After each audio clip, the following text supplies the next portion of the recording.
আজকে কাজ থেকে ফেরার পথে আমি কিছু ফল কুড়িয়ে পেয়েছি। তোমরা দেখো তো চিনতে পারো কি না এটা কি ফল। দেখো গাছে আরও কত হয়ে রয়েছে। আমি যখন আসছিলাম ওই পথটা দিয়ে দেখছিলাম যে কয়েকজন মানুষ এখান থেকে কুড়িয়ে নিচ্ছে। তা আমি একটু এগিয়ে গেলাম যে কি নিচ্ছে ওরা।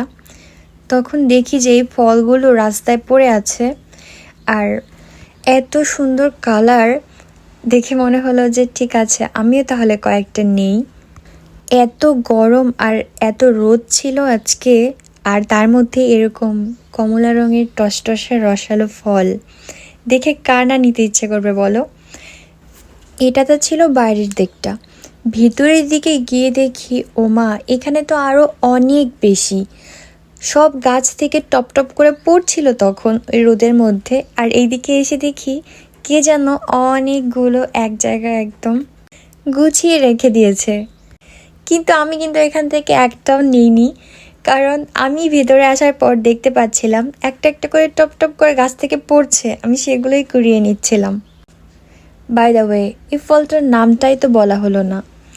এটার নাম হচ্ছে উমে।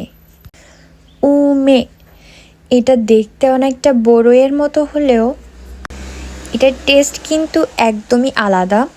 আমি যখন এর আগে তোচিকি শহরে ছিলাম তখন অনেক এই উমে ফলের গাছ ছিল আমার বাসার আশেপাশে, কিন্তু সেগুলো প্রচুর টক ছিল। আমি দু একবার খেয়েছি, কিন্তু টকের জন্য জাস্ট মুখে দিতে পারতাম না, এতটা টক ছিল।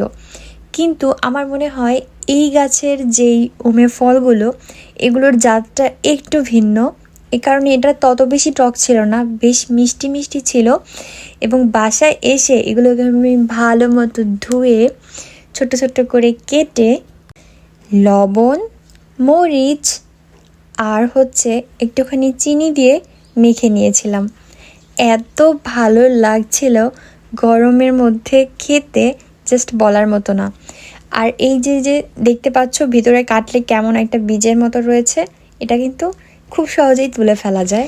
আর তোমরাই বলো এটাকে দেখে লোভনীয় মনে হচ্ছে কিনা। আমার তো এখন দেখে আবার খেতে মন যাচ্ছে। জাপানে সাধারণত ফল অনেক বেশি এক্সপেন্সিভ, যদিও কোয়ালিটি খুবই ভালো। কিন্তু আজকে কোনো টাকা দিয়ে কেনা ছাড়াই আমি এত সুন্দর ফলগুলো পেয়ে গেলাম।